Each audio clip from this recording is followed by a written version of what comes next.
7 अक्टूबर 2023 की सुबह, गाजा की एक सामान्य सुबह, जहां सूरज की पहली किरणें सनकरी गलियों को छू रही थी, जहां जिंदगी रोज की तरह आगे बढ़ रही थी। 8 साल की मरियम अपने छोटे से कमरे में स्कूल की यूनिफॉर्म पहन रही थी, बालों में रिबन लगा रही थी। उसकी माँ रोटी पर जातर छिड़क रही थी। मरियम का पसंदीदा टिफिन बॉक्स बंद किया गया और उस दिन की मासूमियत वही थम गई, क्योंकि ठीक उसी सुबह इजराइल पर हमास का हमला हुआ। 1200 से ज्यादा जानें चली गई, 251 लोग बंधक बना लिए गए। दुनिया दहल उठी। अमेरिका, ब्रिटेन, फ्रांस, कनाडा सब ने इजराइल के साथ खड़े होकर अपना समर्थन जताया, जैसे किसी एक पक्ष की पीड़ा ही पूरी कहानी हो।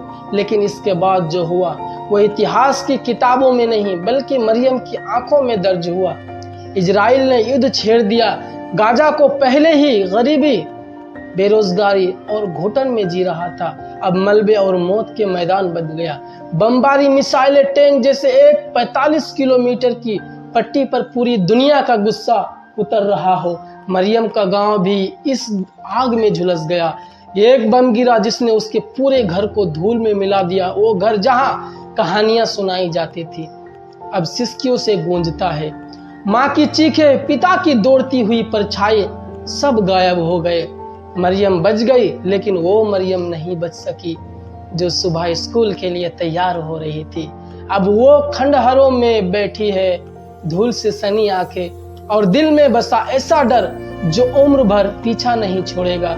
वो बस एक ही शब्द दोहरा रही थी, माँ माँ माँ। शुरुआत में दुनिया ने एक सुर में इजराइल का साथ दिया, हथियार भेजे गए, आर्थिक मदद दी गई, जैसे जवाबी हमले न्याय संगत हो।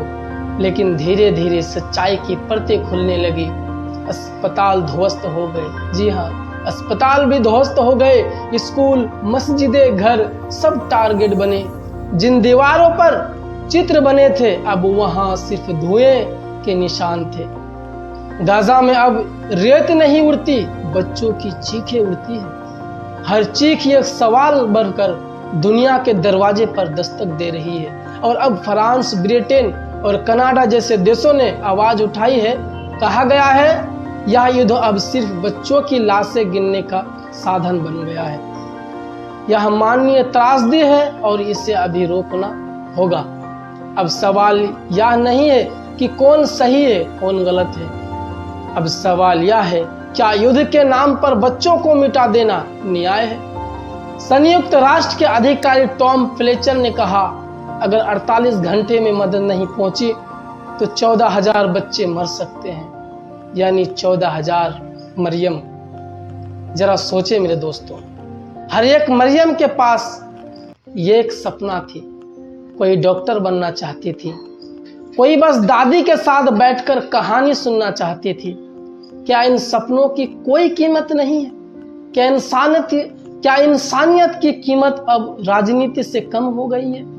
नेतन्याहू कहते हैं यह युद्ध जरूरी है। जी हाँ, नेतन्याहू कहते हैं यह युद्ध जरूरी है ताकि हमास को खत्म किया जा सके। लेकिन जब एक युद्ध में स्कूल बंद हो जाए, अस्पताल खून से लाल हो जाए और माँ की आंखें खाली हो जाए, तो क्या ये भी जरूरी है? मरियम अब बोलती नहीं है, उसकी आंखें बोलती है। वो हर आती जाती आवाज पर चौंक जाती है। जी हाँ, हर ध्वनि उसे धमाके की याद दिलाती है।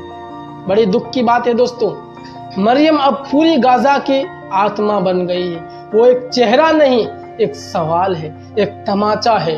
जी हाँ, एक तमाचा है उन देशों पर जो सिर्फ निंदा कर चुप हो जाते हैं। आज जब आप यह कहानी सुन रहे हैं, शायद एक और मरियम मलबे के नीचे दबी हो। शायद कोई बच्चा अपनी माँ की लाश पकड़कर रो रहा हो। है, कितनी अफसोस की बात है दोस्तों। और हम और आप, हम सिर्फ आंकड़े गिनते रह जाते हैं। 14,000 बच्चे। अगर ये संख्या आपको नहीं झकझोरती तो शायद हमारे भीतर कुछ मर चुका है। जी हाँ, हमारे अंदर कुछ मर चुका है।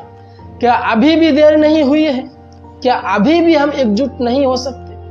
क्या हम नेताओं से सवाल नहीं पूछ सकते हैं? क्यों नहीं पूछ सकते हैं? क्या हम युद्ध के बजाय संवाद की वकालत नहीं कर सकते हैं? क्यों नहीं कर सकते हैं? अगर हाँ तो शायद मरियम फिर मुस्कुरा सके।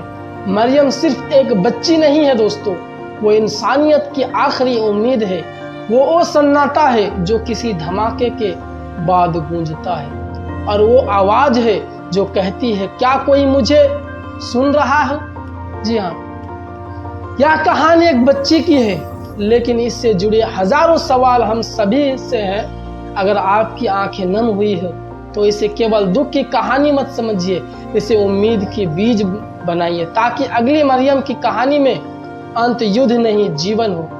इंसानियत अभी भी जिंदा है, बस उसे सुनने की जरूरत है। दोस्तों, आपका क्या विचार है, राय है, कमेंट में जरूर बताइएगा। चैनल में नए हैं तो सब्सक्राइब कर लीजिएगा, वीडियो को लाइक कीजिएगा। शुक्रिया।